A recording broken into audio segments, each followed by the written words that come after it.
만약 산속 그늘진 곳에 놓인 참나무 한 그루가 매년 300만 원 이상의 가치를 지닌 표고버섯을 생산한다면, 그리고 그것이 7년 동안 아무런 관리 없이 오직 일주일에 한 번 물만 주는 것으로 가능한 일이라면 믿을 수 있겠는가? 언뜻 들으면 허무맹랑한 이야기처럼 들리겠지만 바로 우리의 할아버지 세대가 실천해온 삶의 일부였다. 참나무를 베어낸 후 일정한 길이로 잘라 구멍을 뚫고 버섯 종균을 심는다.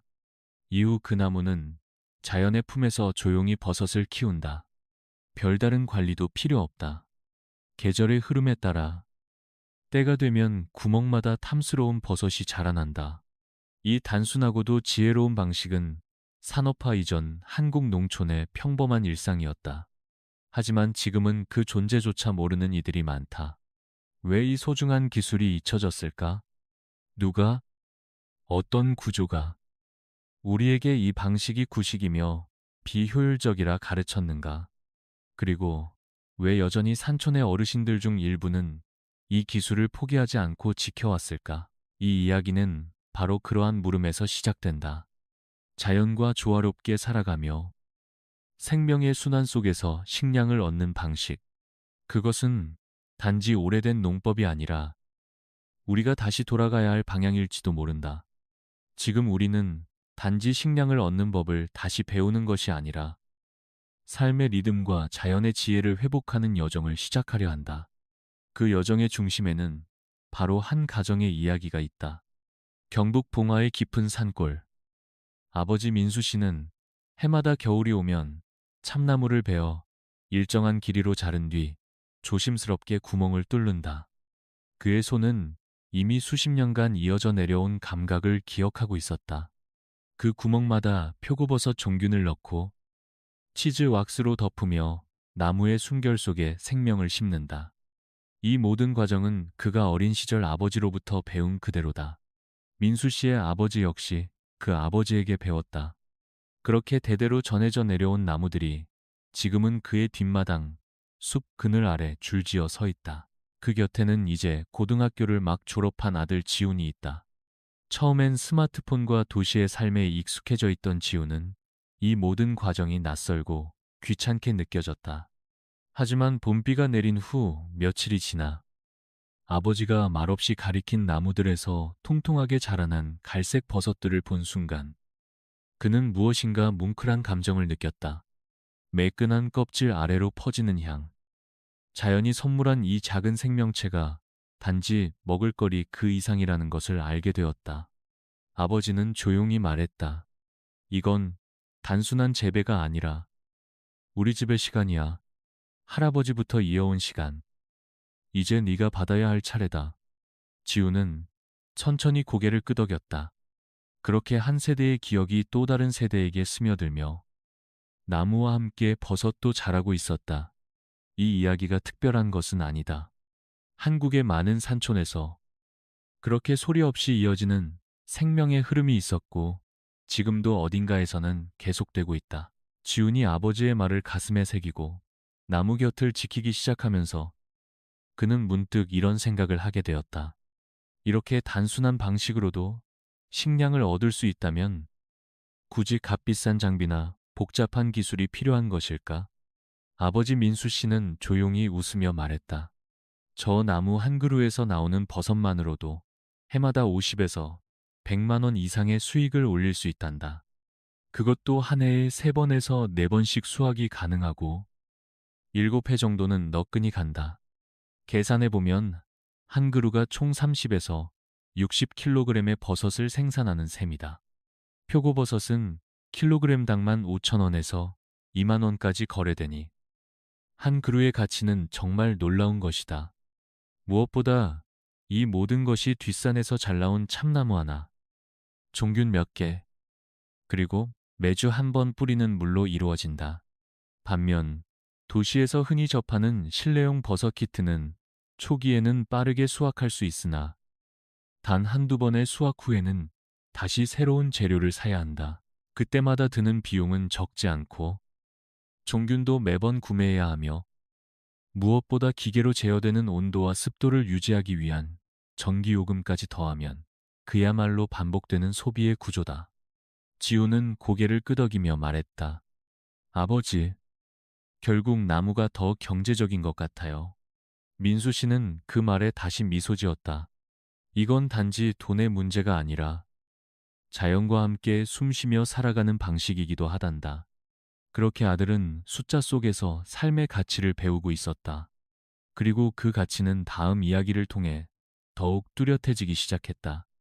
그렇게 숫자와 경험을 통해 나무 재배의 가치를 깨닫기 시작한 지우는 한 가지 의문이 더 생겼다. 이렇게 합리적이고 지속 가능한 방식이 왜 지금은 거의 알려지지 않았을까? 민수 씨는 잠시 하늘을 바라보다가 천천히 말을 이었다. 예전에는 마을마다 이런 나무가 있었단다. 하지만 산업화가 빠르게 진행되면서 상황이 달라졌지. 전쟁 이후 농업 기술을 현대화한다는 명목으로 많은 교육과 정책이 시설 재배 중심으로 바뀌었다. 대학과 농업기관에서는 온도와 습도를 정밀하게 관리하는 실내 재배 방식을 가르쳤고, 빠른 생산과 대량 유통이 효율의 기준이 되었다. 버섯도 예외는 아니었다.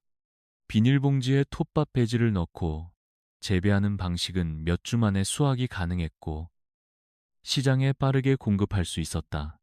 속도는 곧 경쟁력이 되었고, 기다림의 시간은 비효율로 여겨졌다. 그 사이 산속에서 조용히 자라는 나무 재배는 구식이라는 이름으로 밀려났다. 젊은 세대는 버섯이 자연에서 자란다는 사실보다 공장에서 생산된다는 이미지에 더 익숙해졌다. 지훈 역시 그중 한 사람이었다. 하지만 이제 그는 안다. 빠르다고 해서 반드시 더 나은 것은 아니라는 것을, 그리고 오래 걸린다고 해서 뒤처진 방식이 아니라는 것을. 민수 씨는 덧붙였다. 나무는 우리에게 속도를 강요하지 않는다. 대신 시간을 건네준다.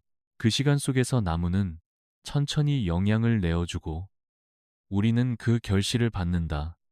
지우는 그 말을 마음속에 되새기며 자신이 서 있는 이 숲이 단순한 생산 공간이 아니라 사라질 뻔한 지혜의 현장이라는 사실을 깨닫기 시작했다. 지훈이 아버지와 함께 숲에서 시간을 보내며 이 오래된 지혜를 하나하나 익혀가던 어느 날, 그는 직접 나무를 준비해보고 싶다고 말했다.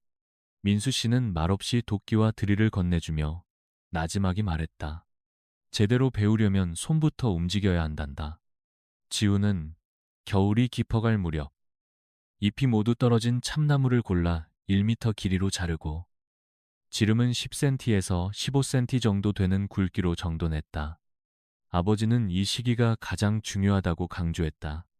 나무가 잠든 계절이어야만 내부의 수분과 면역 반응이 억제되어 버섯이 잘 자랄 수 있기 때문이다. 나무를 자른 후에는 곧바로 드릴을 이용해 구멍을 뚫었다. 한 줄에 15cm 간격, 옆 줄은 5cm 간격으로 어긋나게 배치해 마름모 모양을 만들었다. 1m짜리 나무 한 토막에 보통 40개에서 50개의 구멍이 생긴다. 지우는 종균이 묻은 작은 나무 막대를 구멍마다 하나씩 조심스럽게 끼워 넣었다. 이 종균은 직접 재배하거나 시중에서 저렴하게 구입할 수 있으며 100개 묶음이 약 2,000원 내외다. 모든 구멍을 채운 후에는 치즈 왁스를 녹여 입구를 막았다. 이는 수분 증발과 오염을 막기 위함이다. 모든 작업을 마친 후 지우는 아버지와 함께 나무를 북향으로 난 숲 가장자리, 햇빛이 직접 닿지 않는 그늘진 곳에 층층이 쌓아두었다.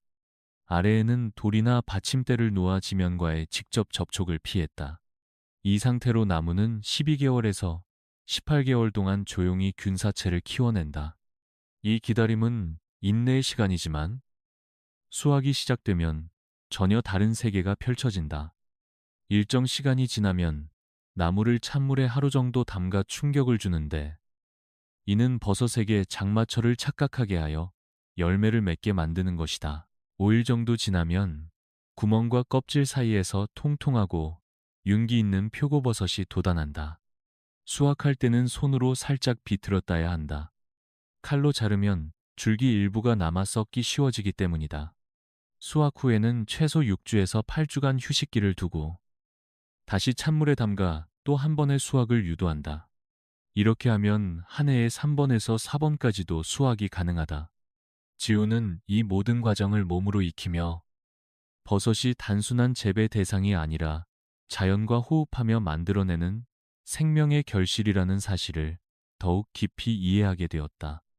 이처럼 버섯이 자라나는 전 과정을 직접 경험한 지우는 점점 더 많은 궁금증을 품게 되었다. 자신이 사는 마을에서는 이제 아버지 외에는 이 방식을 실천하는 이가 거의 없었고 학교에서도 한 번도 배운 적이 없었기 때문이다. 하지만 민수 씨는 고개를 저으며 말했다. 아직 끝난 건 아니란다. 실제로 전라북도 장수나 경상북도 문경 같은 지역에서는 최근 들어 젊은 귀농인들이 이 전통 방식을 다시 배우고 있다. 어느 청년은 도시에서 회사를 그만두고 고향으로 돌아와 참나무 100그루에 종균을 심고 버섯을 재배하기 시작했다. 그는 유기농 시장에서 직접 재배한 표고버섯을 판매하면서 안정적인 수익을 올리고 있었다. 또 다른 청년은 노루궁뎅이 버섯을 자작나무에 심는 실험을 통해 약용버섯 시장에 진입했고 제품을 소규모 온라인몰을 통해 소비자에게 직접 공급하고 있다. 이들은 모두 공통적으로 빠른 수확보다 지속 가능성을 선택한 이들이었다. 정부나 교육기관에서는 아직 본격적으로 이 기술을 보급하고 있지는 않지만 지역 농업기술센터를 중심으로 소규모 워크숍이 생겨나고 있으며 전통 방식의 우수성을 되새기는 목소리도 커지고 있다. 지우는 그러한 사례들을 접하며 마음속에 새로운 확신을 품게 되었다. 단지 과거의 방식이라고 해서 버려지는 것이 아니라 오히려 미래를 위한 대안이 될 수 있다는 가능성 말이다. 아버지와 함께 숲에서 쌓아둔 나무들을 바라보며 그는 생각했다. 이 길은 혼자 걷는 길이 아니구나. 다른 지역에서도 누군가는 같은 시간을 견디고 같은 방식으로 자연과 대화를 나누고 있다는 사실이 그에게 묘한 용기와 자부심을 안겨주었다. 그렇게 지우는 자신과 같은 길을 걷는 이들이 있다는 사실에 안도하며 다시금 아버지의 말과 행동 하나하나를 되새기게 되었다. 그는 이제 나무마다 새겨진 세월의 무게를 이해하기 시작했고 단순히 버섯을 재배하는 것이 아니라 가족의 시간을 돌보고 있다는 사실을 느꼈다. 매년 겨울이 오면 할아버지가 도끼를 들고 산에 들어갔고 아버지는 그 곁에서 구멍을 뚫고 종균을 심었으며 어린 지우는 그런 풍경을 멀찍이서 바라보곤 했다. 그저 조용하고 평범한 날들이었지만 이제 그는 그것이 우리 가족의 전통이었음을 깨달았다. 그것은 단지 재배 방식이 아니라 한 가정이 세대를 이어 쌓아온 삶의 방식이었다. 참나무에 버섯을 심는다는 것은 단순히 식량을 얻는 행위가 아니라 조상의 손길과 아들의 손길이 같은 나무에서 이어진다는 뜻이었다. 그래서 민수 씨가 버섯을 수확할 때마다 말없이 흙을 털어내고 껍질을 닦던 손짓에는 깊은 존중과 책임감이 담겨 있었다. 지우는 그런 손짓을 닮아가고 있었고 언젠가는 자신의 아이에게도 이 방식을 물려주고 싶다는 생각을 하게 되었다. 사람들은 흔히 전통을 과거의 유산이라 말하지만 지우는 이제 알았다. 살아있는 전통은 지금 이 순간에도 이어지고 있는 숨결이라는 것을. 숲 속에서 바람에 흔들리는 나무 사이로 햇살이 비칠 때 그는 그 숨결을 온몸으로 느끼며 또 다른 하루를 준비하고 있었다. 그날 오후 지우는 숲 가장자리에서 아버지와 나란히 앉아 나무들을 바라보았다. 버섯을 심고 기다리고 수확하는 일련의 과정이 단순한 농사, 그 이상이라는 사실을 온몸으로 느낀 그는 조용히 입을 열었다.